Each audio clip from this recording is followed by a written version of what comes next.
Properties, irrational number properties, closure property, commutative property, associative property, distributive property. Zero is additive identity, number one is multiplicative identity. Zero is additive identity, number one is multiplicative identity. Additive inverse means opposite. Multiplicative inverse is reciprocal. Additive inverse is opposite. Multiplicative inverse is reciprocal. Properties, rational number properties.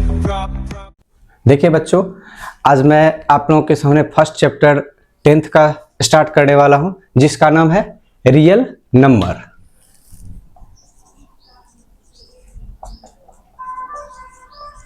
जैसे कि आप जानते हो कि real number है क्या, what is real number. मन में एक सवाल आया, जैसे ही कोई चैप्टर स्टार्ट हुआ सबसे पहले उस चैप्टर के बारे में आता है मेरे मन में कि ये रियल नंबर है, कोऑर्डिनेट है, पॉलिनोमियल्स है। तो इसका अर्थ क्या है, what is real number? That means combination of all rational and irrational numbers. Combination of all rational and irrational numbers. Rational and irrational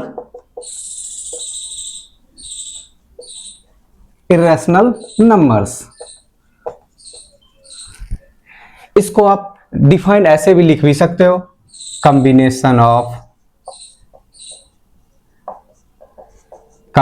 of all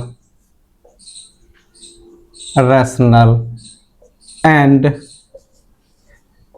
irrational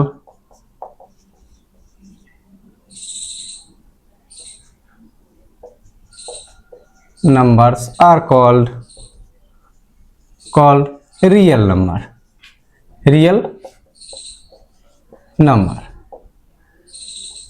Example, any number जो आपके मन में आए, 0, 1, 2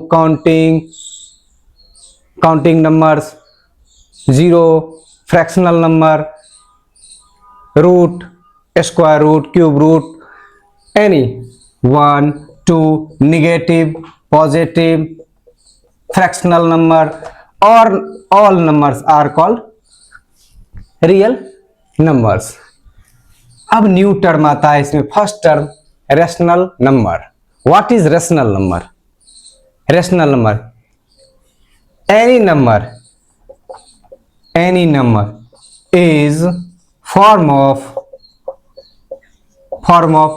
p by q, where p and q are integers, but q not equals to 0. that means जब कोई term p bye Q के form में हो, that means numerator upon denominator. Numerator upon denominator के फॉर्म में कोई भी नंबर हो सकता है, जहां पर कि डिनोमिनेटर क्या हो, 0 नहीं होगा। एग्जाम्पल में लेते हैं, जस्ट लाइक 1, 2, 3, 4, 1/2 -2/3 ... सो ऑन। ये जितने भी नंबर है, zero is also a rational number. Zero क्या है? जीरो भी एक रैशनल नंबर है, क्योंकि जब भी हम इसको न्यूमरेटर बाय डिनोमिनेटर के फॉर्म में लिखेंगे तो 0, 0/1, 1/1, 2/1, 3/1, 4/1, 1/2 -2/3 any number is form of p by q are called rational numbers. अब एक सवाल मेरे मन में घूम रहा है, या आप हैं, बच्चे हैं, सबके मन में आता है कि ये रैशनल नंबर। अब रैशनल नंबर को सिर्फ क्या फ्रैक्शनल के फॉर्म में लिखा जा सकता है? जब वो फ्रैक्शन के फॉर्म में है तो उसको क्या कर सकते हैं, डेसिमल एक्सप्रेशन में भी चेंज किया जा सकता है। अब वो डेसिमल एक्सप्रेशन कैसा होगा? डेसिमल एक्सप्रेशन का भी 2 टाइप्स आ जाते हैं। अब 2 टाइप्स वो डेसिमल एक्सप्रेशन कैसे होंगे? तो उसमें आएगा कि एक डेसिमल एक्सप्रेशन, जब हम क्या करते हैं, किसी भी फ्रैक्शन को डिनोमिनेटर से न्यूमरेटर में डिवाइड करते हैं, तो क्या होता है, कुछ टर्म फर्स्ट टर्म में ही डिवाइड हो जाते हैं, यानी remainder 0। That means remainder zero. कुछ टर्म ऐसे होंगे जो डिवीजन के बाद यानी डेसिमल एक्सप्रेशन के बाद वो क्या होंगे, फर्स्ट नंबर में, सेकंड नंबर में, थर्ड नंबर के बाद वो क्या होंगे, डेसिमल एक्सप्रेशन उनका क्या हो जाएगा, खत्म हो जाएगा, इंड हो जाएगा। दैट मीन्स वैसे डेसिमल एक्सप्रेशन जो क्या गया, जिसमें रिमाइंडर क्या हो जाए, जीरो आ जाए, तो वैसे रेशनल नंबर्स जो होंगे वो क्या आ जाएंगे, टर्मिनेटिंग। अब ये टर्म आया टर्मिनेटिंग, सेकेंड आया नॉन टर्मिनेटिंग। तो पहले यहां तक जो भी आप लिखे, यदि नहीं लिखे तो इसको पॉज करके आप क्या करोगे, पहले इसको नोट डाउन कर लीजिए, फिर नेक्स्ट टर्म हम चलते हैं। आया था टर्म कौन सा था, रैशनल नंबर। रैशनल नंबर का डिफिनीशन हम लोग पढ़ चुके हैं। अब जानेंगे कि इसका कौन कौन सा टाइप है। बच्चे इसके टाइप में हम लोग क्या करते हैं, डेसिमल एक्सप्रेशन के बारे में हम लोग जानते हैं। तो डेसिमल एक्सप्रेशन में टू टाइप्स में इसको क्या किया गया है, डिस्ट्रीब्यूट किया गया है। फर्स्ट टाइप आया terminating decimal, terminating decimal. Second कौन सा आ गया, non terminating decimal, non terminating decimal.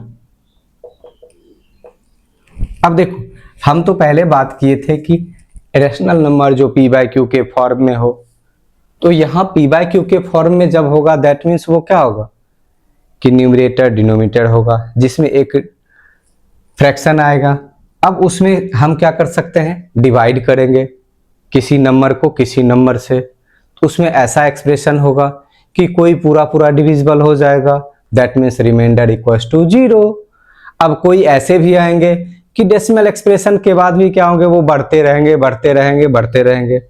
अब वो हम लोग क्या करते हैं, पहले देखते हैं कि कौन सा ऐसा एक्सप्रेशन है। तो सबसे पहले किए 1/2, इसको यदि हम डिवाइड किए तो ये कितना है 0.5। अब कोई नंबर सिंपल नंबर आप ले लो 4/2, तो इसका डेसिमल किस कैसा है 2। अब एक डेसिमल एक्सप्रेशन ऐसा ले लेते हैं 1/3 और 2/3, कुछ भी 1/3 में आप 3 से जब डिवाइड करोगे, किसको कर रहे हैं, 1 को। ये सिंपल टर्म था, हम डिवीजन करके दिखाए नहीं, लेकिन ये इसको आप क्या करोगे कि इसको आप क्या करना है, डिवाइड करना है। तो यहां क्या डालेंगे, पॉइंट, तो यहां 0, 3 3 9, अब फिर आया 1, अगेन 0, फिर 3 टाइम्स 9 1। दैट मीन्स ये प्रोसेस शो ऑन चलते रहेगा, कभी ये पूरा डिविजिबल नहीं होगा। तो इसको कैसे लिखेंगे 0.333 शो ऑन, इसको सेकेंड। दूसरा तरीका इसका लिखने का क्या है कि 0.3 बार, यानी यहां से 3 से टर्म क्या हो रहा है, रिपीट हो रहा है। क्या हो रहा है, रिपीट हो रहा है। लेकिन यहां पर ऐसा बताओ कि इसमें से कौन सा ऐसा टर्म है जो रिपीट हो रहा है, कौन सा ऐसा टर्म है जो रिपीट नहीं हो रहा है, यानी क्या टर्मिनेट, जो पूरा भाग लग गया। तो यहां कौन सा टर्म है जो पूरा डिवाइड हो गया, तो ये टर्म पूरा डिवाइड हो गया, तो ये क्या आ गया टर्मिनेटिंग। ये पूरा डिवाइड हो गया, दैट मीन्स ये टर्म क्या हो जाएगा टर्मिनेटिंग। बट अब 1/3 कर रहे हैं तो ये पूरा डिविजिबल नहीं हो रहा है, यानी रिमाइंडर किसी भी टर्म में यहां 0 नहीं आ रहा है। तो अब ऐसा एक्सप्रेशन जो होगा उसको क्या कहेंगे, नॉन टर्मिनेटिंग। तो ऐसा डेसिमल एक्सप्रेशन क्या हो जाएगा, नॉन टर्मिनेटिंग। दैट मीन्स वो टर्मिनेट नहीं हो रहा है डेसिमल एक्सप्रेशन के बाद भी, डेसिमल एक्सप्रेशन के बाद भी वो टर्मिनेट नहीं हो रहा। अब यहां एक सवाल बच्चों के मन में आता है, सर ये छोटा टर्म था तब तो आप सिंपल डिवीजन मेथड से कर लिए, यदि ये बड़ा टर्म आ जाए, इसमें क्या आ जाए, बड़े से टर्म आ जाए, अब उसको कैसे सॉल्यूशन किया जाएगा।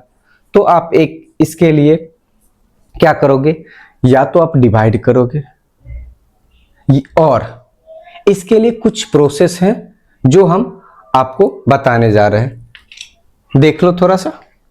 अब उसमें से नंबर आया, जैसे आपका आ गया 3 बाय 20, 3 बाय 20। अब इसको डिवाइड करना है, लेकिन हम चाहते हैं कि इसको डिवाइड ना करें और हमको पता चल जाए कि ये टर्म जो है वो टर्मिनेटिंग है या नॉन टर्मिनेटिंग है। तो इसको क्या करते हैं, पहले सिंपलेस्ट फॉर्म में इसको कर लेते हैं। तो हम देख रहे हैं कि इसका 3 और 20 है, यानी ये पहले से सिंपलेस्ट फॉर्म में है। अब ये सिंपलेस्ट फॉर्म मतलब क्या हो गया कि को प्राइम में हो, क्या हो जाए, को प्राइम नंबर हो। दैट मीन्स न्यूमरेटर और डिनोमिनेटर का कॉमन फैक्टर सिर्फ क्या हो, 1 हो। No common factor other than 1, no common factor other than 1, 1 के अदर दूसरा कोई भी फैक्टर आ जाएगा। तो पहले उसको हमको क्या करना है, सिंपलेस्ट फॉर्म में चेंज कर लेना है। उसके बाद किसको देखना है, डिनोमिनेटर को, न्यूमरेटर को नहीं देखना है बच्चे, ये बात हमेशा ध्यान रखना। सिंपलेस्ट फॉर्म के बाद किसको देखना है, डिनोमिनेटर को चेक करना है। अब डिनोमिनेटर का फैक्टर, उसका क्या करेंगे, प्राइम फैक्टराइजेशन निकाल लेते हैं। डिनोमिनेटर का क्या निकाल लेंगे, प्राइम फैक्टराइजेशन। अब जैसे यहां पर क्या है, डिनोमिनेटर आपका 20, तो prime factorization of 20 is 2 prime factorization 2 into 2 into 5। अब ये टर्म आया। नेक्स्ट कंक्लूजन में क्वेश्चन के बाद बताऊंगा, थोड़ा सा इंटरेस्टिंग है, थोड़ा सा ध्यान देना, बस थोड़ा सा आप कंसंट्रेट होगा। एक बार ऐसा कर लो, देख लो, उसके बाद मैं दावे के साथ कह सकता हूं कि इसमें कभी भी आपको प्रॉब्लम्स नहीं आएंगे। क्या है टर्मिनेटिंग, क्या है नॉन टर्मिनेटिंग, देखना और answer click. That means next term देखो, 15 बाय 50। अब ऐसा टर्म है, तो मैं पहले ही चर्चा कर चुका था, इसको क्या करना है, पहले सिंपलेस्ट फॉर्म में। तो 5 3 5 10, that means 3/10, 3/10। Factorization of 10 is 2 into 5। Next question is 3/8। इसको यदि हम डिवाइड कर लेते हैं 3/8, तो क्या आ जाएगा, यदि इसको हम डिवाइड करते हैं 20 से 3 को, डेसिमल 1 20 10 5 100, इसका डेसिमल एक्सप्रेशन आया 0.15। सेम इसका डेसिमल एक्सप्रेशन आएगा 0.3। तो यहां से तो डिवीजन मेथड से हम कर रहे हैं कि ये क्या है, टर्मिनेटिंग है या नहीं टर्मिनेटिंग। लेकिन हमको चाहिए ऐसा नहीं कि डिवीजन नहीं करना हो और हमको ये पता चल जाए कि क्वेश्चन क्या है, टर्मिनेटिंग है और नॉन टर्मिनेटिंग है। तो क्या करना है, डिनोमिनेटर को चेक करना है। किसको चेक करना है, डिनोमिनेटर को। अब डिनोमिनेटर में क्या क्या है, द फैक्टर ऑफ डिनोमिनेटर्स, ध्यान देना बच्चों,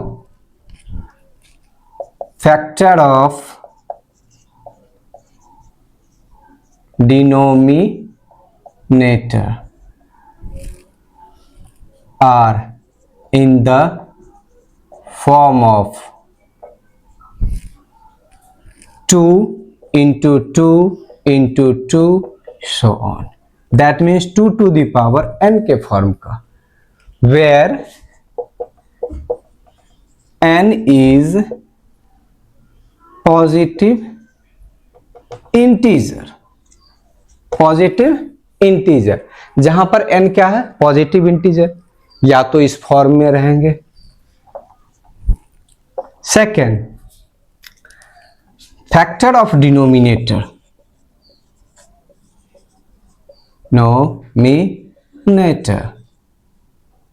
are in the form of 5 into 5 into 5 dot dot equals to 5 to the power n, where n is positive integer, or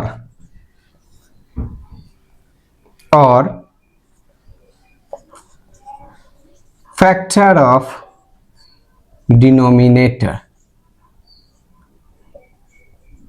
denominator are in the form of 2 2 2 into 5 into 5 dot dot, that means 2 to the power m, 5 to the power m, where m and n is positive integers. Sorry, m and n are positive integers. अब देखो यहां पर थोड़ा सा, अब इसको आसान भाषा में समझते हैं। यदि डिनोमिनेटर का फैक्टर सिर्फ 2 हो, ओनली टू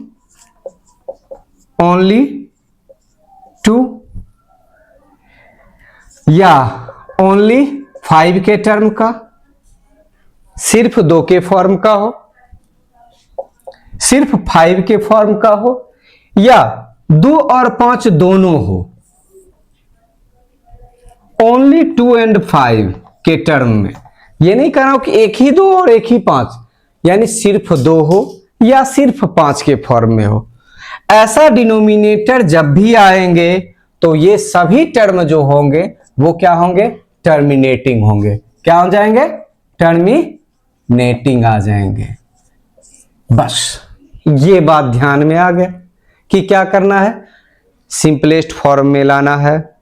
डिनोमिनेटर का फैक्टर, प्राइम फैक्टर निकाल लेंगे, उसमें सिर्फ 2 आए या सिर्फ 5 आए या 2 और 5 दोनों आए, तो ऐसे जब भी टर्मिनेटिंग डेसिमल एक्सप्रेशन होंगे तो वो क्या आ जाएंगे?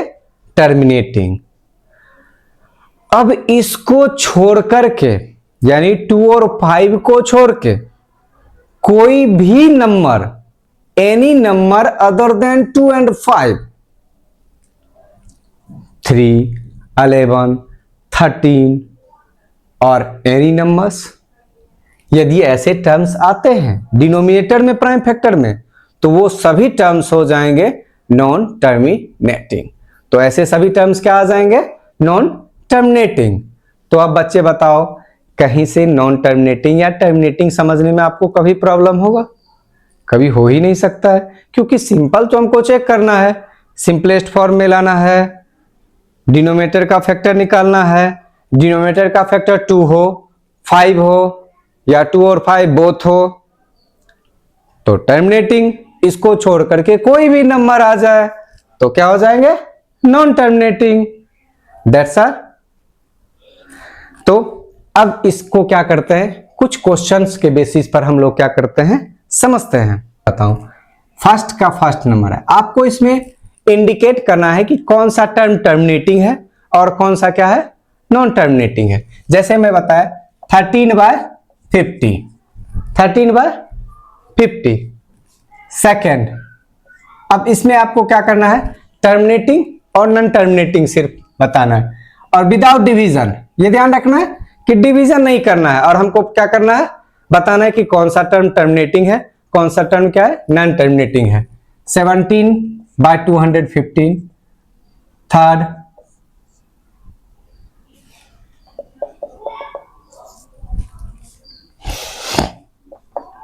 11/25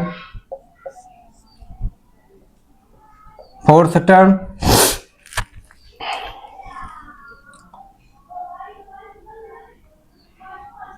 3/15। ध्यान देना बच्चों। अब जैसे आपको यहां पर किसका आया, 50 का, ये तो पहले हम देख रहे हैं कि ये सिंपलेस्ट फॉर्म में है 13, क्योंकि 13 is a prime number and 50 का फैक्टर तो 13 नहीं है। दैट मीन्स ये क्या है, को प्राइम नंबर्स हैं, को प्राइम नंबर है, तो डिनोमिनेटर का फैक्टर, तो 50 का फैक्टर क्या क्या आ सकता है, 2 × 5 × 5 प्राइम फैक्टर निकाल लिए। अब बताओ क्या बताए थे कि 2 हो, 5 हो, दैट मीन्स 2 हो, 5 हो, और both 2 and 5, then the term is terminating. Easy. Second, 215, 215, तो प्राइम फैक्टर ऑफ 215, तो 5 4 जा 25, 3 जा 5 and 43, 5 and 43। अब एक चीज बताओ, क्या बताए थे? बेसिक चीजें क्या थी? 5 हो, 2 हो या 5 or 2 both, then the term is terminating, but here the term is 43। 43 देखो क्या आ गया, 43। अब आया 5 और 2 को छोड़ करके है, दैट मीन्स 5 और 2 नहीं है, तो वो क्या आ गया? Non terminating. अब 3 and 5 नॉन टर्मिनेटिंग।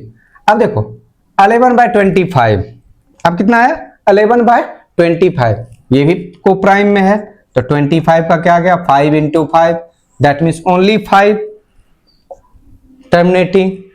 अब 3/15 टर्म्स क्या है? 3/15, ध्यान देना, 3/15। अब ये को प्राइम नहीं है, देखो तो इसका फैक्टर 3 है, इसका भी एक फैक्टर 3 है, तो ये पहले सिंपलेस्ट फॉर्म में आया 1/5। अब 1/5 आया तो ओनली 5, दैट मीन्स ये का टर्म क्या हो जाएंगे? टर्मिनेटिंग। अब इसी बेसिस पर आप जितना भी प्रॉब्लम्स है टर्मिनेटिंग और नॉन टर्मिनेटिंग का, इसको आप सॉल्व कर सकते हो। क्लियर? इसमें कोई प्रॉब्लम किसी बच्चे को नहीं होना चाहिए। अब नेक्स्ट टर्म हम चलेंगे। नेक्स्ट टर्म आता है इरेशनल नंबर्स, यानी कोई भी नंबर को हम जब p/q के फॉर्म में नहीं लिख सकते, जहां पर p और q इंटीजर्स हो, तो वो सभी नंबर्स क्या कहलाते हैं? इरेशनल्स कहलाते हैं। जैसे मैं बताऊं √3, √5, √5/2, 2/√3 ...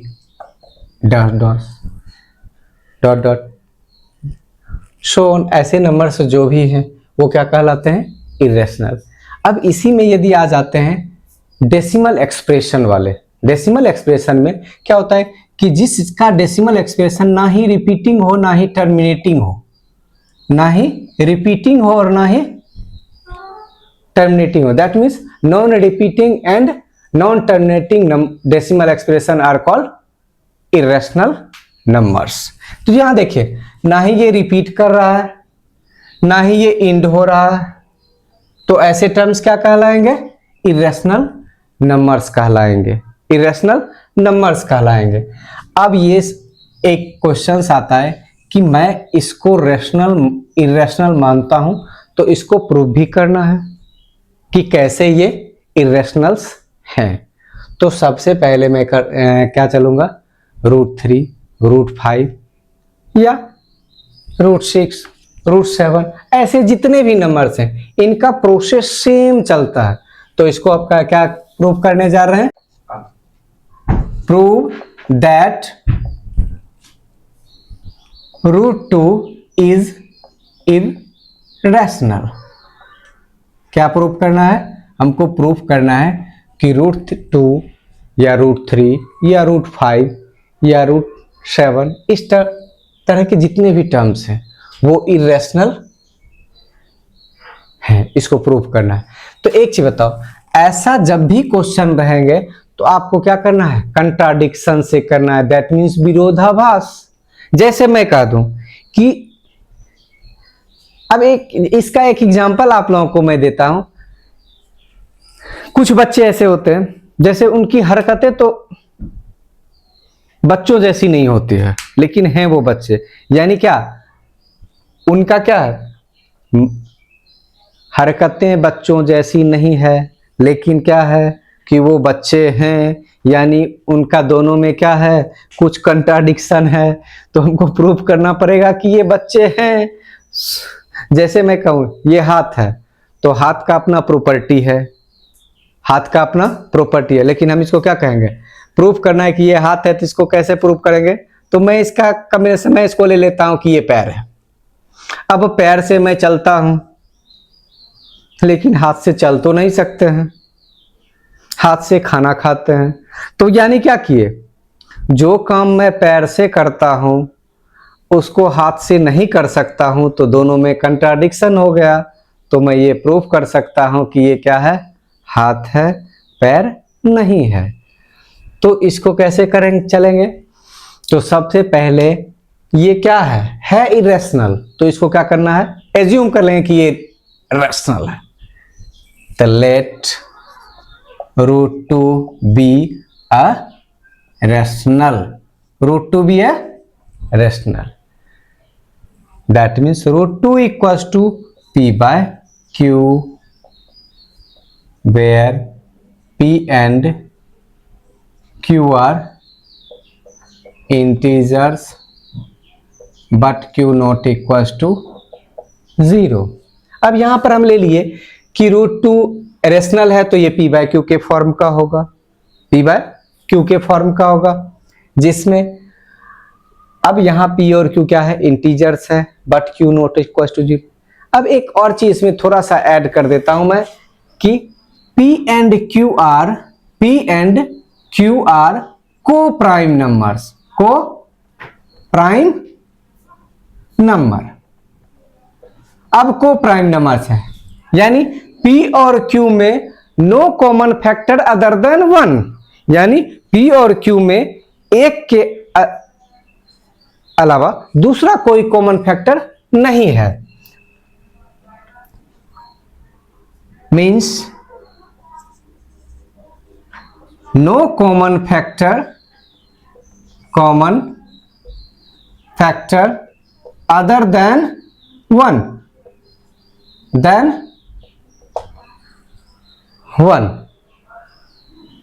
अब क्या करते हैं, नेक्स्ट टर्म में हम क्या ले रहे हैं, squaring both sides, squaring both sides we get √2 का square equals to P by Q का स्क्वायर। तो 2 equals to P square by Q square. इसको क्या फॉर्म में लिखेंगे, तो P square equals to 2Q square. अब यहां देखो बच्चे, अक्सर यहां बच्चे क्या कर लेते हैं और टीचर क्या करते हैं कि वो बताते हैं 2Q स्क्वायर, तो 2 is a factor of P square, 2 is how, कैसे 2 फैक्टर है, क्योंकि हम P स्क्वायर को किस फॉर्म में लिखे, जैसे आप प्राइम फैक्टर किसी भी नंबर का लिखते हो, जैसे लिखते हो 3 इक्वल टू, तो 30 इक्वल टू 2 इंटू 3 इंटू 5। तो इस प्राइम फैक्टर के रूप में जब हम लिखते हैं तो क्या कहते हैं, 2 से भी ये डिविजिबल है, 3 से भी ये डिविजिबल है, 5 से भी डिविजिबल है, 15 से भी डिविजिबल है, 10 से भी डिविजिबल है। दैट मीन्स इस टर्म से आप इसको प्राइम फैक्टर के टर्म में लिखे हो, तो यहां भी तो इसी टर्म में है 2 into Q square. That means 2 is a factor of P square, यानी 2 divides P square, 2 divides P square, so 2 divides P। अब इसको क्या ले रहे हैं हम, इक्वेशन फर्स्ट, इसको क्या ले रहे हैं, इक्वेशन फर्स्ट। अब ध्यान देना बच्चों, जो मैं अभी बताया था कि 2 divides P, that means P जो है, P का एक प्राइम फैक्टर 2 है, P का एक प्राइम फैक्टर क्या है, 2 है।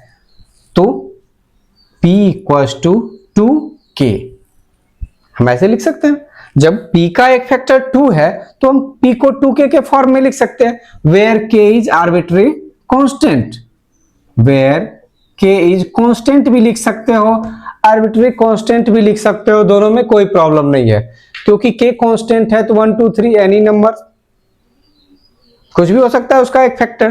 तो एक तो 2 है, तो 2 के टर्म में हम क्या लिखे, आर्बिट्री कांस्टेंट, अब तो 2K लिखे। अब इस P को क्या करते हैं, यहां पर हम वैल्यू पुट कर रहे हैं, किसमें, P square equals to 2Q square में, P square equals to 2Q square, तो 2K का स्क्वायर इक्वल्स टू 2q²। इसको सॉल्व कर लेते हैं simple, 4k² equals to 2q²। इसको इधर k², ये मल्टीप्लाई में है तो इधर आ क्या हो गया, डिवाइड में, 2 2 जा 4, 2k² इक्वल्स टू q²। अब देखो सेम जैसे यहां था कि p² इक्वल्स टू 2q², यहां क्या आ गए हैं, q² equals to 2k²।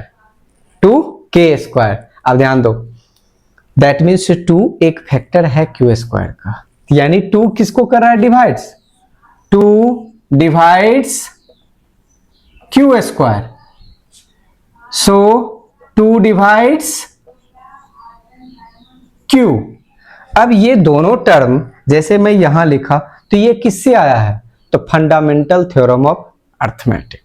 Fundamental theorem of arithmetic कहता है किसी भी नंबर के स्क्वायर को कोई नंबर यदि डिवाइड कर रहा है तो उस नंबर को भी वो नंबर क्या करेंगे, डिवाइड करेंगे। जैसे मैं बोला कि 6² को यानी 36 को 2 डिवाइड कर रहा है तो 6 को भी 2 डिवाइड कर रहा है।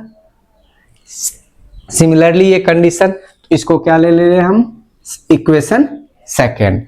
अब एक चीज बताओ, p का भी एक फैक्टर 2, q का भी एक फैक्टर 2, जबकि यहां पर हम क्या लिए थे, फर्स्ट लाइन देखो, p and q are coprime, that means no common factor other than 1। 1 के सिवा दूसरा कोई फैक्टर आना नहीं है, जबकि इक्वेशन फर्स्ट और सेकंड हमको बोल रहा है कि p का भी फैक्टर 2 है और q का भी फैक्टर 2 है, तो our assumption is wrong.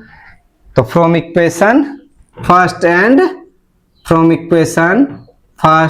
And second we get, हम क्या देख रहे हैं, फर्स्ट और सेकंड से क्या देख रहे हैं, तो 2 is a factor of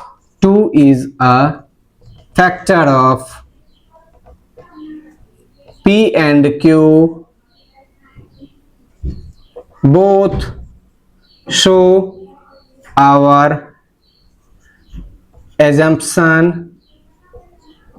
is wrong. Our assumption is wrong. अब हमारा एजम्पशन रॉन्ग हो गया क्या, कि p और q का एक ही कॉमन फैक्टर है। अब तो आ गए 2 फैक्टर, एक 1 तो पहले से था, अब 2 एक आ गया other than 1, that means it is not a को प्राइम नंबर। तो आवर एजम्पशन इज रॉन्ग। तो हम जब मेरा एजम्पशन ये रॉन्ग हो गया कि इसमें एक ही फैक्टर है, तो हमारा पे ये भी एजम्पशन तो क्या आ गया, रॉन्ग। क्या एजम्पशन रॉन्ग आया, कि √3 इज रैशनल। ये that means √3 is rational. Therefore, अब इसको नेक्स्ट पेज में थोड़ा सा जगह चाहिए बच्चे, आप लोग समझ जाना थोड़ा सा, ठीक, थोड़ा सा यहां हम कर ले रहे हैं। क्या लिखेंगे, therefore a and b has common factor is 2,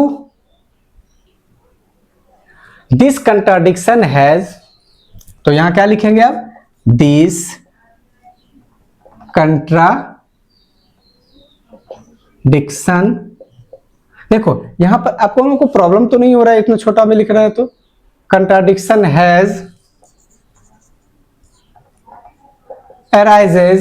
अब देखो ये arise क्या कर रहा है कि हम जो एज्यूम किए थे वो क्या हो गया, इनकरेक्ट हो गया। हम जो एज्यूम किए थे वो क्या आ गया, रॉन्ग हो गया।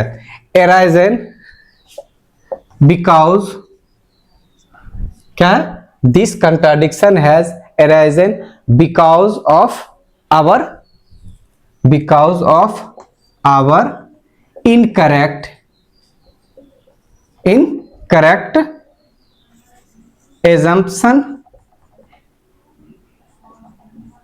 so √2 is irrational.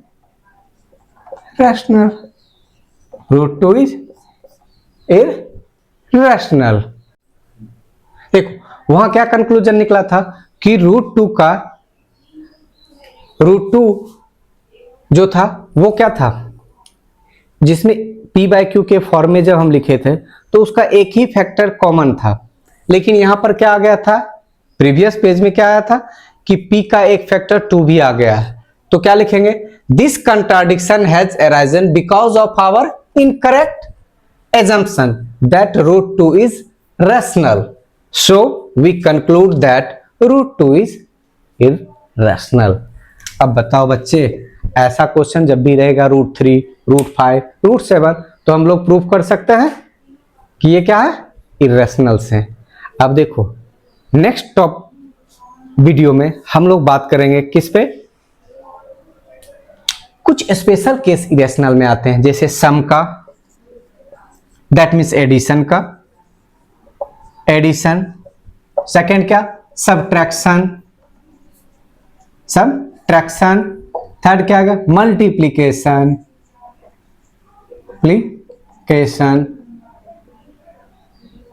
मल्टीप्लीकेशन और डिवीजन। अब ये क्या है, स्पेशल केसेस क्या है, ये क्या है स्पेशल केसेस। तो बच्चों आज के लिए इतना ही काफी है। नेक्स्ट वीडियो में हम बात करेंगे कुछ स्पेशल केसेस के बारे में, इरेशनल के जो हैं। यदि इस वीडियो में कहीं भी किसी भी बच्चे को किसी भी टॉपिक में यहां तक में कोई भी प्रॉब्लम्स आया हो तो वो कमेंट सेक्शन में आके अपना प्रॉब्लम शेयर करे। मैं नेक्स्ट वीडियो में जब भी आऊंगा मैं आपको उसके बारे में पूरा डिटेल से समझाऊंगा। यदि प्रॉब्लम्स है तो उसको सॉर्ट आउट करना है। ठीक बच्चे, गुड बाय।